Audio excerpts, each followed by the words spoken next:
I think we all know that you have. That I've purchased a kilt? I have not. It's a So debate. It's a constant debate. Would I look good in a kilt? I mean, the answer is obviously yes. But where would I wear a kilt? it goes around your waist, silly.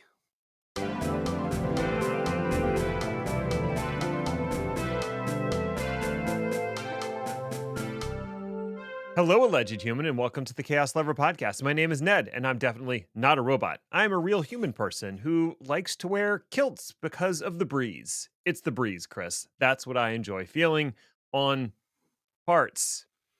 With me is Chris, who also has parts. Hi, Chris.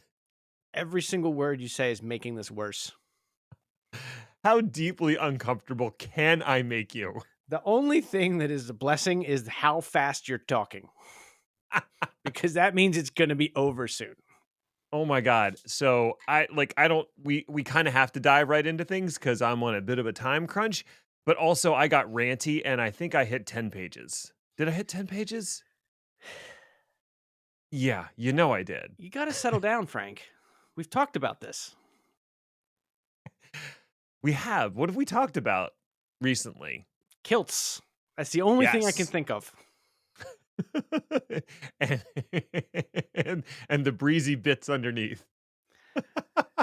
And we're uncomfortable again. I'm just trying to stay on message here. We should For the talk about last the thing. I know. For the last 2 weeks, we have talked about how you can remove yourself from the Fang ecosystem. And during that time, we also covered a story where a federal district court found Google guilty of being a monopoly in for 2 violations, I think was what we covered. Now, I mentioned that the judgment for this particular finding was 115 pages long, and it documented the rise of Google's supremacy in the advertising market and also included a detailed explanation of how their tech works. I highly recommend reading it, and I don't say that about most judgments. Let's be honest. Let's be honest, Chris. Fine. Don't be honest. You know you love reading judgments too, I'm not almost as much justifying as this we with a love making remark. them. So, since the modern internet essentially relies on advertising for its very existence, unfortunately, I thought we could take a moment to see how we got here and how things work today. If you're trying to separate yourself from the FANG world, avoiding and blocking ads is part and parcel of what you'll need to do to protect your privacy and probably also your sanity. I had to look up a recipe today, Chris. And that is just a window into advertising hell. Yeah, it's not great. No, it's worse on mobile, too. Distinctly worse. Well, that could just be the tagline for the internet. The internet. It's worse on mobile. Distinctly worse. That would be in one of those like exploding star things to the side. Now, distinctly worse. Um, it didn't have to be this way. It really didn't. The early internet was mostly ad-free. In fact, advertising was considered gross and off-putting. For people of a certain age, me, it still maintains a patina of disingenuousness. And I would like to point out that I spelled disingenuousness correctly on the first try. But you've had 3 chances to say it out loud, and it's 0 I for still 5. can't nail it, but I can spell it. And honestly, that's what's important. To pimp ads and companies on your website is akin to selling out, something that my fellow Gen Xers have gleefully done in the last 20 years under the guise of buying in. I'm not selling out, Chris. I'm buying in. I'll spare you my self deprecating protestations and elaborative justifications for becoming a corporate shill. It's what I had to do. I don't have any corporate tattoos yet, though. that we Yet. know of. I would tell you if I did. The first spam message was delivered in 1978 to promote a new model of a deck system to an email group. That group had about 300 people in it, because that was the size of the internet. The message was roundly criticized, and its sender, Gary Thurek, along with Deck, were chastised and put on notice. That was before the World Wide Web, but I hope you can see where people's attitudes were at the time. Email and the internet were supposed to be places of academic inquiry, sharing of ideas, and like information just wants to be free, man. And we don't need to encrypt anything. No, oh God, no. Why would you want things to be secret or secure? We're all here to just like bask in each other's glow and aura, dude. Yeah, it was all hippy dippy garbage, to be sure. But we saw what happened to most of those counterculture hippies, right? They went to go work on Wall Street. Anyway, thanks to Dim. Oh my God, I'm so sorry, Tim. Thanks to Tim Berners-Lee, not Dim, very bright, and others, the World Wide Web was born, and digital publications started to appear. And just like their brethren in the print media, advertising was a natural extension of their business model. The first banner ad was published on Wired.com's site, and it was from AT&T, and it was a simple graphic that said, "Have you ever clicked your mouse right here? You will." And people did with a 44% click-through rate. What a bunch of guileless rubes we all were. And always will be. Side note, 44% is a click-through rate that advertisers would kill for today. Like 0.44% is good. But that was then. This is now. The technology used to publish that ad was extremely rudimentary. We're talking static HTML. This is before the world of JavaScript, CMS, and dynamic content. If you wanted to publish an ad on a website, the process was very similar to how you would do it with print media. You worked with the publisher, you planned out how your ad would appear and where, you would provide the copy and the content, and then the website published the ad at the agreed upon time on the agreed upon page. That was it. Advertising had not yet grokked all that was possible in the new media environment, but they would. God help us all. When it comes to advertising in print media, or just like advertising before the internet, there's not much in the way of tracking data, and ad rates are set on things like circulation and ad size. Think about the feedback loop that an advertiser gets when they put a commercial on television or on the radio or in traditional print media. How do they know how many people it actually reached? The extremely accurate Nielsen ratings, obviously. Obviously. How do they know if the people coming to their store or buying their product saw the advertisement? They're required by law to say, I saw the advertisement, therefore I showed up at the store. How do you attribute your next quarter sales to the advertising you did before? I mean, like, the answer to all of these is you have no freaking clue. Right. Marketing was just a big guessing game, and you kind of hoped you were close. The internet changed all of that.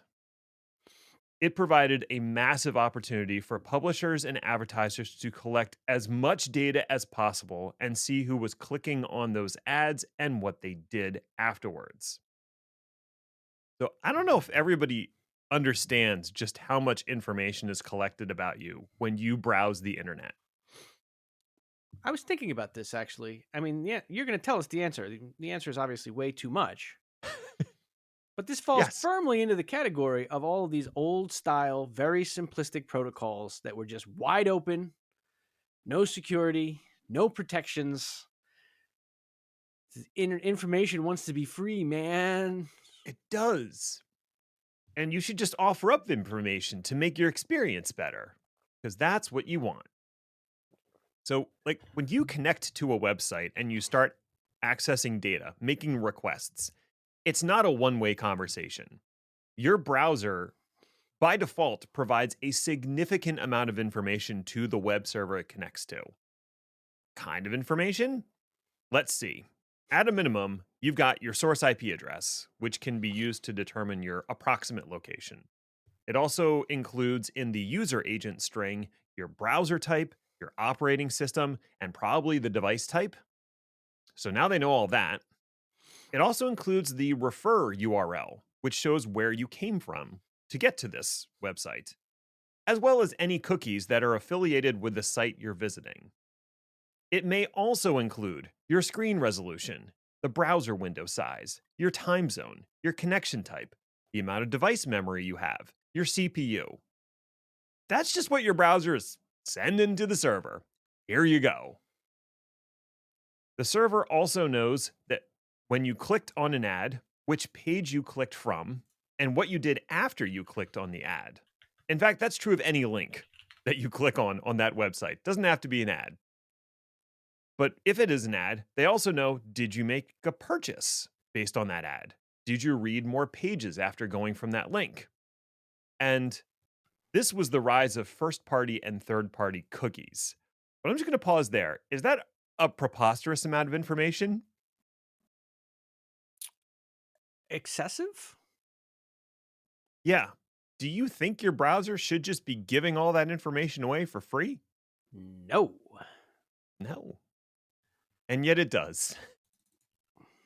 It emanates information like we breathe out carbon dioxide, and it's just as hazardous. Cookies, for those who don't know, are these little files a browser puts on your system to track your browsing. That sounds ominous. But cookies are actually an essential part of how the web works. Web servers have a memory like a goldfish, which is to say, essentially none. And don't come at me, ichthyologists who I know listen to this podcast. I know that's not actually true. Goldfish can retain things for months and sometimes years if they live that long. Whatever. You don't really have a conversation with a web server as much as you have a series of requests and responses that may or may not be answered by the same actual system. So, to help the server glean some context of who you are and what you've been up to prior to this request, a cookie is added to your session to hold things like authentication information and a unique identifier for the session. That part is pretty innocuous, makes your web browsing experience better. The problem is that being able to track your browser activity is a superpower that websites and third-party advertisers simply cannot resist. Fortunately, you can kind of block them, sorta, maybe, depending what browser you use, if you stare at it right. If you configure it right. Yeah. Because this is the thing. You're right. I mean, the browser tells the browser tells the server absolutely everything that it asks for, which is a huge amount. I'll dig up a link and put it in the show notes. There are plenty of examples. The most famous one is probably a page people have heard of called PHP Info. Yep. It's illuminating to go to one of these pages and see all this information just dumped out there.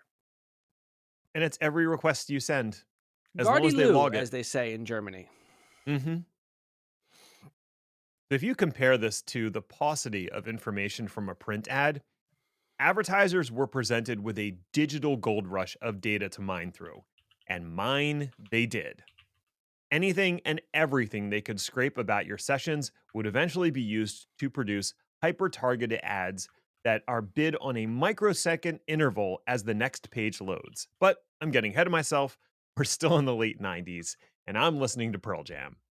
Well, maybe not Pearl Jam at that point. Stone Temple Pilots? Sure.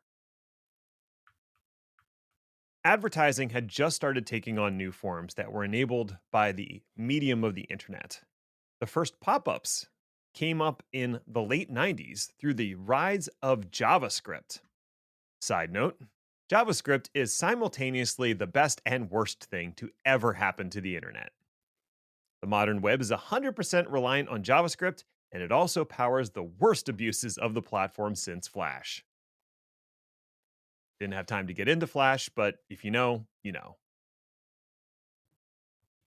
So a website was no longer a static bundle of HTML code that was delivered consistently to every client. The web had become dynamic, powered by two technologies: server side and client side processing. Server side processing is when the HTML you're delivered is rendered on the fly using a combination of a static HTML template and code behind pages. When a web request comes in, the web server parses the request and renders the page in real time using code like ASP, which is active server pages, or PHP, which you just mentioned. And it also queries data sources like databases or key value stores to return a response. Now, that puts a lot of load on the server side. Servers are expensive. So maybe we can make the browser do more work. That's what client side processing is. It relies on your browser to render portions of the website, and it's typically powered through the use of JavaScript. The web server returns HTML, which includes a bunch of JavaScript embedded or linked on the page, and your browser does the rest. The reason I bring this up is because early banner ads relied on server side processing. Oh, look, a request for an article from newsbomb.com just came in. Quick, Mr. ASP, which banner ads should be shown with this article? Jam's Hams and Bob's Memory Shack? Perfect. Insert those ads from the library and deliver the page. That's basically how it worked. And also, those were probably real ads. God, I hope so. I would love to buy some hams from Jam's Hams. In the era of banner ads, the actual ad content was still being delivered by the publisher. They were, the person actually running the website. They were working with an ad broker of some kind who would help connect advertisers to publishers, but it was still the publisher who was actually hosting and delivering the content. DoubleClick was one of the biggest and most prominent of the ad brokers facilitating that. We'll come back to them. They helped advertisers track how ads were doing and streamline the publishing process for the publishers. Those advertisers wanted data on their ads, and not every publisher was up to the task of delivering that information, so DoubleClick would assist them in doing that, eventually by embedding their own code on the website. Once client-side tech became a reality, this whole way of delivering ads shifted rapidly, and the actual rendering of the ad portions of a page could be farmed out to other companies. No longer the publisher's responsibility. It also meant that the ad content could be dynamically sold. An advertiser and a publisher didn't have to sit down around a table, have like 6 martinis, and figure out what they wanted to publish in the next month. Instead, an ad broker would sell ad space to advertisers on demand, matching ad content with relevant websites. And this is where we get into the technical machinery behind ads. Banner ads, they still exist. You still see them. They're rendered differently now. Traditional banner ads declined in relevance steeply, and for our purposes, they basically no longer exist. But there was a much more valuable ad property on the horizon, and that is web searches. When is the best time to capture a new customer, Chris? Never. Because Fair. we don't want your widgets. Go home. Read a book. Stop it. I would say it's when you know that they're searching for the thing that you are selling. Or that. I mean, you can put a banner ad for Jam's Ham on a few recipe websites and just hope that the person browsing on that recipe site at the time is looking for a ham recipe and needs to buy your delicious smoked pork products. I'm not saying that subliminal advertising works, but I know what I'm having for dinner. Carry on. If I have a pork loin in the smoker right now, it has no bearing on the fact that that is my example today. What would be even better is if you could present your succulent loins to a potential customer. I started the whole kilt joke knowing that this was in here. Should I say succulent loins again? Oh, every time. It's just so worth it. Listeners, if you don't know, we also publish this as a YouTube video, No, we and don't. it might be worth jumping No, it over isn't. just to see Chris's face. Minute 21. Anyway, uh, present your succulent loins to a potential customer when they search for ham recipes or pork loin pro tips or any other similar keyword. You already know they're searching for something you have, and you want to be at the top of that search list. This is how Google makes 75% of their money. And it led to the creation of new models for selling ads and publishing them. There are roughly 4 parties involved. We got our companies that want to advertise things, they have ads to sell. We have our advertising agencies who actually develop the ads and broker the relationship between the companies and the publishers. You have ad technology companies that actually do the delivery of ads. And you have publishers who host the ads on their website. They have ad space to sell. Each of these parties have their own incentives. Companies wishing to advertise want a return on their investment. If they spend $100,000 on ads, they want to know the click through rate and the conversion rate for those ads.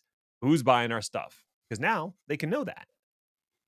Ad agencies need to create compelling ads with good click through rates, focusing on proper placement and delivering metrics back to the customer.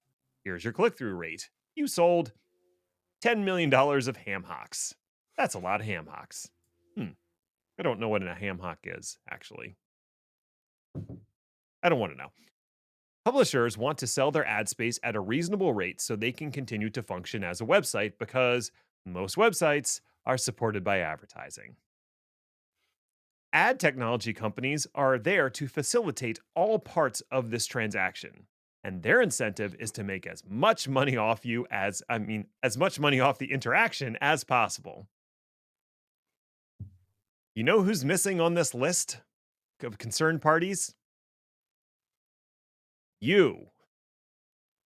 The most cynical reading puts you at the absolute bottom of the pile. I mean, sure, you're important as you provide the money greasing the wheels of this advertising apparatus, but you aren't important as a customer because you aren't the customer. You're the eyeballs and the mouse click and a wallet with money to be plundered. Enter the pirates of Silicon Valley, Google and Facebook. Pirates plundering? You like that? I really put it together there. I feel good about that. This is you being in a hurry. Oh, I am trying, my man. The way an ad is delivered to you on a website or a search engine is actually pretty fascinating, and it's an extraordinary feat of technology. Shame it's wasted on something that is so petty and banal. When you load a website or you get a search result, there is a flurry of activity going on in the background that you are mostly unaware of. On the web page is code connecting it to a publisher ad server. This ad server lets all connected advertisers know that there's a potential sale available, along with details about the impression that is for sale. Yes, they're called impressions. Doesn't that make you feel important? Yeah. The information packaged in that notification is all of that personal data that was collected by your browser and the cookies. The services bidding for the impression are called ad exchanges, and they take a look at the impression and match it to the advertisers looking to publish an ad. Usually, highest bidder wins, with some caveats, and the ad is delivered to the page. That seems like a lot of stuff that's happening. All of it happens in less than a second, and it happens millions of times a second all across the World Wide Web. Just, just think about that. Every time you load a web page that has advertising on it, this is happening. There's a real-time auction of your attention happening every time you do a Google search, every time you load a website with ad servers. All companies in the ad tech stack charge fees for doing the processing, and you get paid nothing. Thoughts, Chris? Anything? I mean, this is why we have ad blockers. That is true.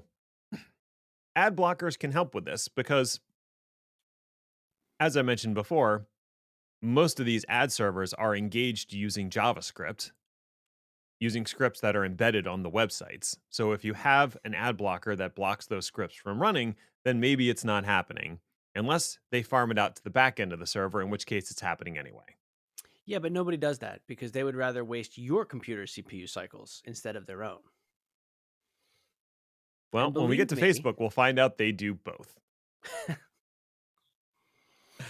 So the big brouhaha over Google's monopoly comes down to how they're integrated into this whole ad tech stack. Google runs a publisher ad server called DFP, or DoubleClick for Publishers. Remember DoubleClick from earlier? Google bought them, of course they and did. everybody was just fine with that. Google also runs an ad exchange called AdX, and that connects advertisers and publishers. Google also runs the demand side of the platform where advertisers go to manage their digital advertising, which is called DV360, but it used to be called DoubleClick Bid Manager. So to recap, Google runs a service that manages ads for sale, and a service that manages ad space for sale, and a service that matches the two together. That seems fine. No potential for abuse there. Like I said, I'm not going to dig into the actual case since you can read lots of other articles and news about that. But the TLDR is that Google unsurprisingly abused its prominence in each of these areas to force customers to prefer their services over other companies, engaging in unfair competition and harming consumers. They're a monopoly. They're a convicted monopoly. So I can say that without the alleged. We proved it and everything. Yay. At the same time, Google was building a moat around advertising in search and on random websites. Another type of advertising Juggernaut was building, and that is social media. Unlike generic websites and search, most social media platforms handle their own advertising internally. They aren't farming things out to Google's DFP and ADX.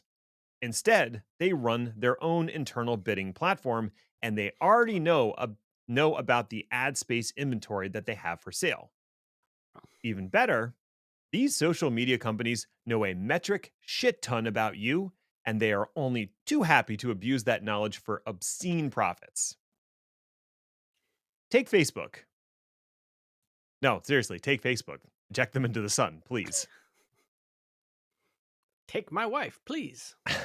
Oh, as a consumer of Facebook, you give them a ridiculous amount of information about yourself voluntarily.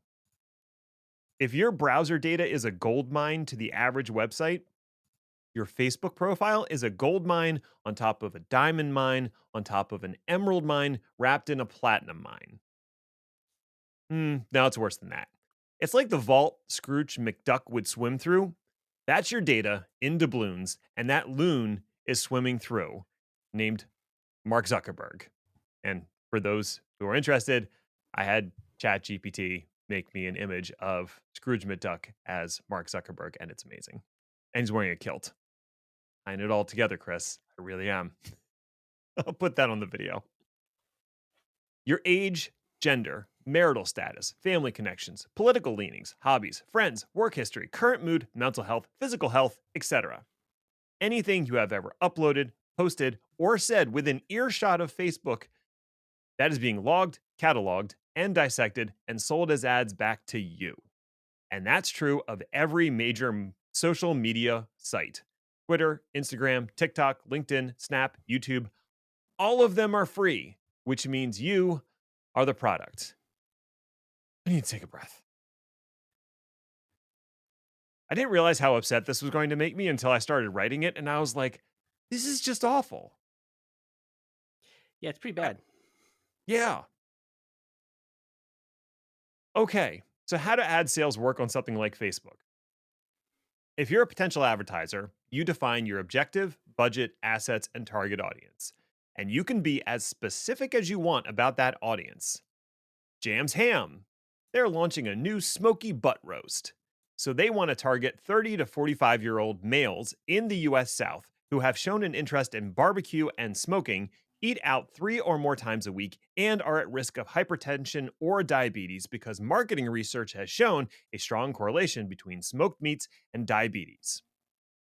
And that's not even as targeted as you can get.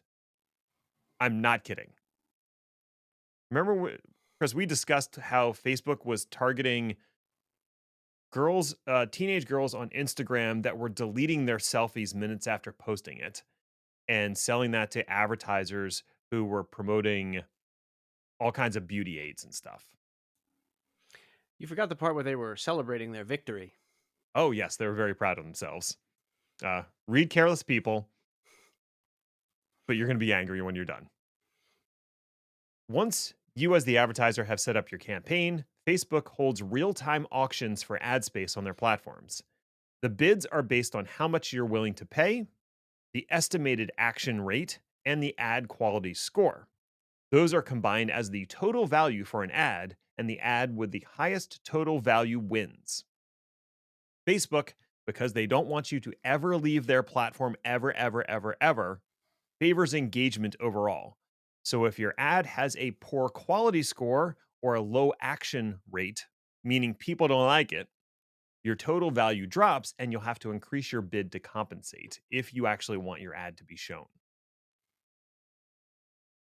Now, you might think that Facebook's tracking happens only within the walled garden of Facebook, on their app and their website. That's adorable. You're so cute. When it comes to the browser, as long as you're logged into Facebook, meaning there's a cookie set on your browser, they will track you all over the web through the Facebook Pixel or the Conversions API. Now, I think we talked about this last week, maybe the week before. We've But touched for on it a those who number of didn't times, listen, yeah.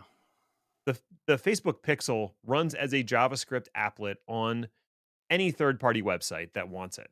And it sends data about your interactions with the website back to Facebook. This can help the website get a fuller picture of their customers' interactions, and Facebook loves it because more data. Customers don't like it though, and a lot of people started blocking the script. So instead, Facebook launched the Conversions API, which is integrated at the web server level. This is server side, which means you can't block it. Isn't that nice? No? No, it's not. The whole point of our last 2 episodes was to offer up some alternatives to the big FANG companies. One of the reasons for doing so is the privacy issue. But we really didn't make the case for how badly Facebook, Google, and others absolutely abuse your privacy. Now, hopefully, you understand a few key things. Number 1, modern web advertising happens in an auction format where your personal data is sold for clicks and engagement millions of times. Platforms are the biggest beneficiary of the modern era, and their position gives them outsized access and control. Number 3, even if you're a paying customer, you're still the product. So don't think just because you're actually paying a site a fee that you are protected from advertising and data scraping, because I assure you, you are not. What can you do? Like, go listen to the previous 2 episodes, I guess. You can also use a browser that blocks some of the worst abuses from advertisers and ad tech. Firefox and Vivaldi are good options. I'm using Vivaldi for the most part now. You can stop using Google and its ilk for web searches. We suggested a few really good ones. Kagi, if you want to pay for something, they double promise, swear not to collect your personal data and like seem fairly legit. And also get off Facebook because they're evil. I'm not being glib. They are truly evil. Mark Zuckerberg deserves to be in prison. Like a bad prison. Like that, what's the name of that prison down in El Salvador? That one. Send him to that one. He's a natural citizen, but like that doesn't seem to be a barrier. So let's just ship him down there. Your thoughts, Chris? Did I miss anything? I mean, we could have gone more deeply into how all the technology actually works, because it is a lot of technology and a lot of really smart people wasted a lot of their lives building this stuff to make a small subset of the population extraordinarily wealthy on the backs of our personally identifiable information. That's a good point. You think about all the really, really smart people that went to go work for Google. You know, Google is famous for having really difficult interview process, especially if you're going to become an engineer. And a lot of that engineering talent was used on those ad platforms that we talked about to make the algorithms better, to make the scripts faster, to also expand out the world of data mining and data processing and just data science in general and push forward machine learning and whatnot. The reason Google was such a pioneer in machine learning for a long time was not, out of the goodness out of their heart. It's because they needed a way to munge through all the data that they were collecting on you. The reason that they've built like exabyte and zettabyte scale file systems is because they needed something that was capable of holding all the information that they're collecting about you. Right. It it reminds me of the technology that we have gained from R&D for the military. Like obviously a lot of that technology was put to uses that we would find distasteful, but we did end up with like microwave ovens.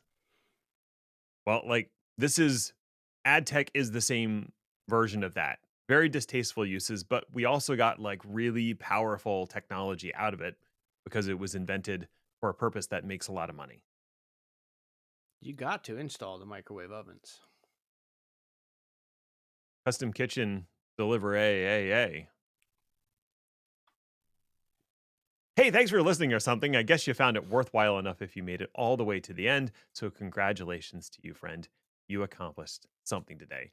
Now you can go sit on the couch, fire up your microwave, and play some Weird Al Yankovic. You have earned it. You can find more about this show by visiting our LinkedIn page. Just search Chaos Lever or go to our website, chaoslever.com, where you'll find show notes, blog posts, and general tomfoolery. We'll be back next week to see what fresh hell is upon us. Ta ta for now.